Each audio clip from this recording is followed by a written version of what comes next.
BMW 얘기 좀 오늘 좀 다시 준비했습니다. 오늘 오후에 리콜 대상이 아닌 BMW 차량에서 화재가 났습니다. 경기도 파주에서 있었던 일인데요. 이 차가 디젤 차도 아닙니다. 528i라고 해서 휘발유를 넣는 차량입니다. 그렇다면은 그동안에 우리가 계속해서 화재가 났던 대상 차량에 주로 이제 디젤 차량이었다는 데서 이제는 휘발유를 넣는 차량까지 화재가 난다라고 봤을 때 도대체 이제 이 파장이 어디까지 갈 것이냐에 대한 생각을 안 해볼 수가 없습니다. 이런 상황에서 어제 한국소비자협회에서 자체적으로 실험을 통해서 BMW 화재 원인이 그동안에 그 BMW 본사 측에서 제기했던 부품 결함이 아니다라는 그런 근거를 가지고 기자회견을 열었었는데요. 이 기자회견을 이제 직접 준비했던 대덕대 자동차학과 이호근 교수를 저희가 오늘 전화로 연결해서 어제 기자회견 얘기도 좀 하고요. 그다음에 정부에서 지금 이 리콜 관련된 차량들에 대해서 이제 원인 조사를 하고 있는데요. 그 조사 담당자가 또 새로운 얘기를 해서 그 내용까지 한번 얘기를 좀 같이 들어보도록 하겠습니다. 교수님 안녕하십니까? 예, 안녕하세요. 어제 많이 바쁘셨죠? 예, 아주 목까지 쉬고 저도 좀 놀랄 만큼 많이 바빴습니다. 예, 그만큼 아마 많은 또 국민들 또 차주들이 이 BMW 차 화재 원인에 대해서 궁금해하시고 있다라는 그런 반증이라는 생각도 좀 드는데요. 정부 쪽 얘기부터 좀 먼저 해보죠. BMW 리콜 조사단장이 부품 문제가 아니다, 뭐 ECU 제어 결함이다, 뭐 이런 얘기를 했다는데 이게 무슨 얘기인지 좀 쉽게 설명을 좀 해주시죠. 실제 BMW에서는 부품 결함이라고 계속 주장을 했었고요. 그다음에 저희나 일부 이제 전문가들 같은 경우는 이거는 ECU의 제어 프로그램의 문제다. 결국은 이게 이제 부품의 문제라는 얘기는 부품이 고장이란 것이거든요. 그렇죠. 제작 과정에서 잘못됐거나 불량이 났다는 얘기고 저희 쪽 주장은 부품은 정상적인 부품인데 그걸 어떻게 활용했는지의 문제다. 이런 얘기를 드린 겁니다. 좀 쉽게 설명을 드리면은 예를 들면 집을 청소하는데 빗자루하고 물걸레를 동시에 주고 두 개 가지고 알아서 깨끗이 청소하라 이럴 수 있거든요.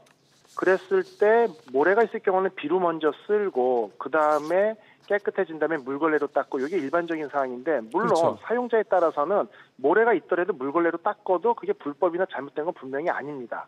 근데 모래가 많이 고여 있는 걸 갖다 물걸레로 지속적으로 사용하다 보면 걸레가 쉽게 너덜너덜해질 수 있겠지요.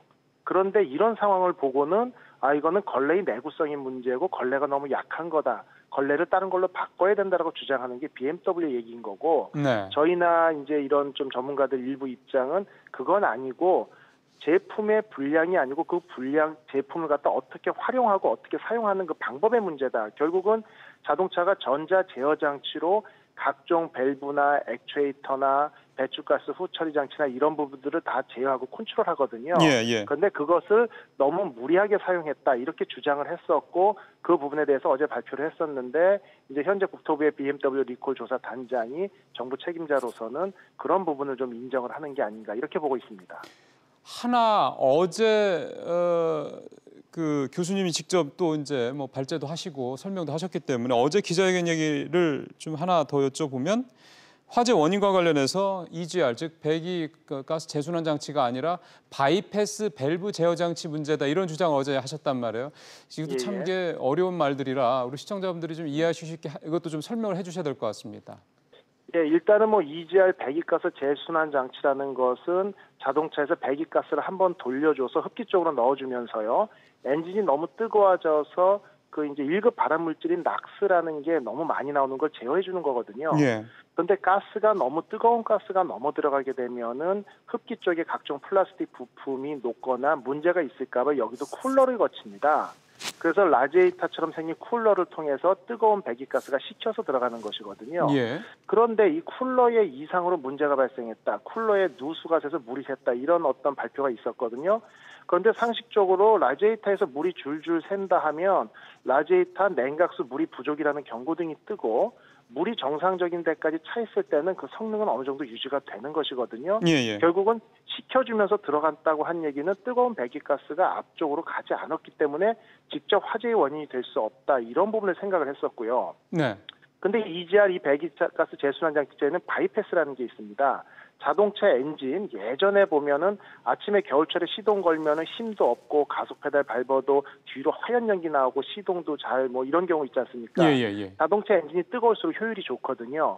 그러니까 이렇게 차가울 때는 빨리 데펴주기 위해서 이 배기가스를 EGR에 쿨러를 거치지 않고 바이패스 쪽으로 바로 넘기면서 뜨거운 가스를 앞쪽으로 넣어주는 거고요. 네. 그렇기 때문에 정비 매뉴얼에도 50도 미만의 냉각수 온도, 결국 엔진이 차가울 때만 바이패스 밸브를 사용한다라고 명시가 돼 있거든요. 네네네. 그런데 쿨러 쪽으로 누수가 발생했어도 일단 지나가는 가스는 식혀지기 때문에 아주 뜨겁지 않을 거라는 가정을 하고 보면 예. 결국 바이패스 밸브 쪽으로 쿨러를 거치지 않고 넘어가는 뜨거운 가스가 직접 그 안에 있는 카본때나 플라스틱을 녹이거나 이런 예. 원인이 되지 않았을까라고 당연히 가정할 수밖에 없고요. 그러다 예. 보니까 바이패스 쪽에 그 밸브 제어 장치 쪽에 문제가 있을 거라고 생각하고 저희가 접근을 한 것이죠. 좋습니다. 그러면 지금 정부 쪽 조사단장 얘기도 하고 그다음에 교수님이 어제 소비자협회에서 기자회견한 내용을 좀 종합을 해보면 결국은 부품이 원천적인 화재의 원인은 아니라는 게 공통점이고요. 그럼 이렇게 이제 바이패스 얘기도 그렇고 ECU 얘기도 그렇고 그렇게 얘기가 된다 그러면 이거는 부품 결함이 아니라 결국은 소프트웨어나 뭐 다른 문제라고 저희가 생각할 수밖에 없는데요. 예, 맞습니다. 뭐 부품 문제라면 처음부터 저희도 가정을 했던 게 동일 회사의 동일한 기술로 제작된 EGR 부품을 국산 자동차에도 많이 사용되고 있거든요. 그럼 국산차에서도 EGR 결함에 의한 화재가 빈번하게 발생해야 되는데 그렇지 않았다는 것이 좀 의심스러웠고요.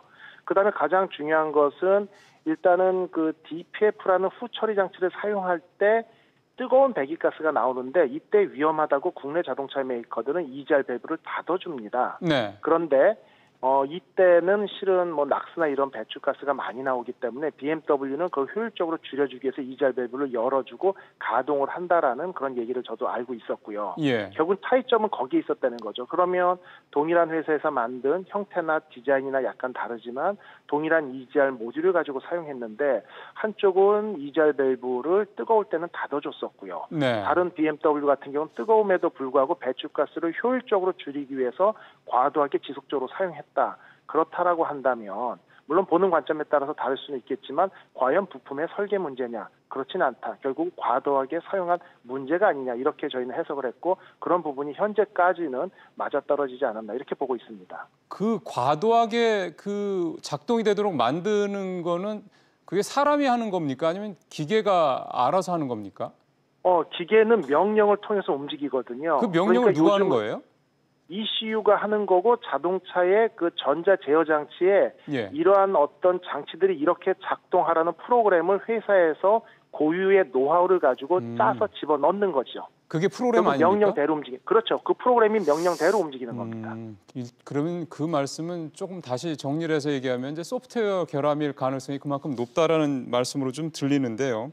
예. 이게 사실은 명확하게 지금 교수님도 그렇다, 이게 뭐 추정이 아니라 이렇다라고 말씀 못 하시는 이유가 있으실 것 같은데요. 예, 실제 소프트웨어를 갖다 저희가 풀 버전으로 이제 제공을 받아서 그걸 분석을 해 보면은 명확한 결과가 나올 수 있고요. 네. 그 다음에 바이패스 밸브를 왜 과도하게 사용했는지에 대한 목적 이런 것도 다 두드러지게 나올 수 있는데 뭐 우리나라가 법규가 좀 미미하고 많은 언론에서 여러분들도 들으셨겠지만 5월 이후로 3차례에 걸쳐서 관련 자료 제공을 요청했음에도 불구하고 영업기밀이다, 아주 기술적인 노하우가 담겨 있다 이래가지고 제공을 못 받고 있거든요. 그러다 보니까 논리적인 모순을 다 없애고 저희가 취하할 수 있는 가장 합리적인 실험 결과에 따르면 이게 이럴 것이다라고 추정을 할 수밖에 없는 것이죠. 그러니까 이게 지금 정부에서 요구를 해도 좀 BMW가 안 준다는 거 아닙니까? 예, 그렇습니다. 예, 참 답답하네요. 근데 여기서 하나 좀 제가 짚고 넘어갈 문제가 그 김효준 이제 BMW 회장의 이제 언급을 좀 짚어봐야 될 것 같은데요. 어제 공청회에서 김 회장이 새롭게 한 얘기가 뭐였냐면 문제가 있는 자동차 판매를 중단할 수도 있는 부분을 검토하겠다. 뭐 이런 얘기를 했단 말이에요. 근데 전에 그 첫 기자회견 때는 김 회장이 그런 얘기를 안 했습니다. 그럼 그 사이 입장이 바뀌었다는 건데 BMW 입장이 바뀐 이유가 뭘까요? 이것도 이제 추측이지만 실제 그렇게 강력하게 기계적인 결함이고 부품 결함이고 소프트웨어 문제는 없다라고 얘기를 했었고요. 차량 판매 중지에 대한 얘기는 전혀 없었는데 실제 주말에 저희가 실험을 해서 이제 월요일 날 저녁에 일부 언론에서 보도된 내용에 의하면 결국 유로5에서 유로6 기준으로 배출가스 기준이 강화되는 차량으로 넘어가면서 바이패스 사용이 급증했다. 이걸 저희가 발표를 했거든요. 그러면서 화재가 많이 발생을 했고 비슷하게 발생했다. 결론은 바이패스 사용량을 줄이지 않으면 화재가 빈번해진다. 이런 결론이 나옵니다. 그러면 바이패스 사용을 줄일 수밖에 없게 되는데 추측컨대 바이패스 사용을 줄이면 배출가스가 보다 과도하게 나올 수 있고요. 만약 그렇게 된다라면 이것은 처음에 차량을 판매 인증을 받을 때 환경부로부터 신고한 배출가스 양보다 달라질 수가 있어요. 그렇죠. 그러면 결국 폭스바겐 때처럼 차량의 판매 인증 부분부터 판매 중단까지 이어질 가능성이 매우 높은 부분이기 때문에 저는 오히려 모든 것을 다 알고 있었던 BMW가 실제 국내 전문가들이나 정부나 관련 기관에서 정확한 원인을 제시를 못하니까 계속 머뭇머뭇하다가 실제 바이패스의 과도한 사용 문제를 짚었고 이것이 관련 연비나 배출가스 배출량하고도 연결된다는 걸 인지를 하고 이렇게 미리 얘기를 한 게 아닌가 이렇게 추측을 하고 있습니다. 이게 계속 사실 교수님도 추측이라고만 말씀을 하시니까 참 듣는 저나 시청자분들도 참 답답하시다라는 생각이 들 것 같습니다. 근데 지금 폭스바겐 얘기를 하셨기 때문에 오늘 마지막 질문 이거 하나만 더 드려보겠습니다. 2016년도에 폭스바겐 디젤 게이트하고 이번 2018년도에 이 BMW 게이트 비교해 보면 어떤 공통점과 차이점이 있습니까? 실제는 유로6라는 기준을 맞추기 위해서 배출가스 기준이 그만큼 강화됐고 최첨단 기술을 가지고 있는 독일의 두 메이커도 이 기준을 못 맞췄기 때문에 고민을 했다라는 게 이제 공통점이고요. 차이점은 폭스바겐은 실내 모드에 테스트하고 실도로 주행에서의 배출가스의 차이를 속인 겁니다. 의도적으로 치팅을 했다. 이러니까 약간 사기성이 있다. 이런 표현까지 제가 말씀드렸지만 윤리적인 문제가 있다는 얘기군요. 그렇죠. 윤리적으로 도덕적인 부분이 폭스바겐은 존재했었고요. BMW는 환경부 측면에서 보면 조금 안타까운 게 실제 다른 회사들보다 배출가스 저감을 위해 최선의 노력을 다했고 정말 좋은 방법을 찾아낸 거는 실은 칭찬을 해줄 법도 합니다.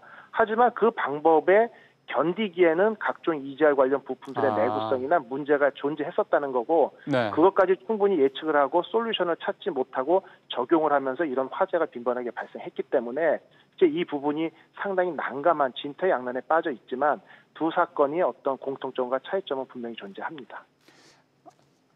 알겠습니다. 교수님 말씀 잘 들었습니다. 진행 상황 또 봐가면서 앞으로 또 모셔서 말씀 들어보도록 하겠습니다. 고맙습니다. 감사합니다.